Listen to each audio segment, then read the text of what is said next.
New tonight, nearly 2 years after a tornado destroyed the Wynne First United Methodist Church, the building is finally getting torn down. The church ran into challenges after the tornado, but tonight it's finally closing a lengthy chapter.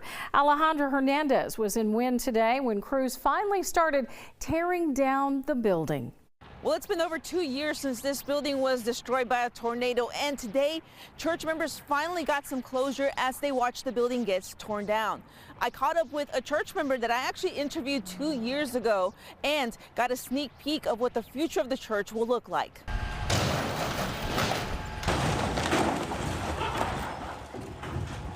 That first big hole knocked in the church was heartbreaking. It's a bittersweet Christmas gift for Wynne First United Methodist Church member Julia Thomas.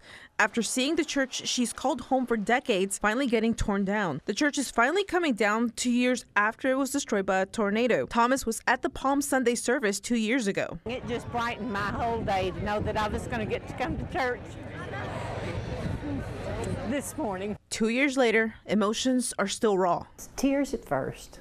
I really didn't think it was going to affect me that much. I thought I'd be more happy and excited, but it's a mix. The scars of the tornado are still visible through the city, but while some places have started building again, the church with boarded and broken windows and a torn roof and walls is a painful reminder of that day. Building Committee Chair Al Futrell said the church battled with insurance over the last 2 years, but there were questions whether to fix the building or start all over. Guaranteed that it wouldn't be to the seismic regulations that they have today. So it was our decision because of that, just to tear the whole thing down and not have to worry about something happening at a later date. As several committee members watched, there was also a peek of the future. The building committee released plans for its new building, and it will stand on the same place it stood before. We just got the feeling that it was a consensus of the church and the community that we wanted our church to look as much like it used to look on the outside as we could, and then modernize it on the inside. And while it may look familiar, Futrell said the building would be modernized inside, giving a new life to the church that's been waiting over 900 days for this moment. Even though they'll wait many more days to step into the new church, Thomas said she's dreaming of the moment. I just can't wait.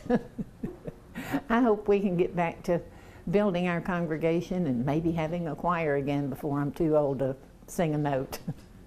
Now, it's too early to say when construction will begin, but bids for construction will go out at the beginning of next year. Reporting in Wynne, Alejandra Hernandez, live, local, now.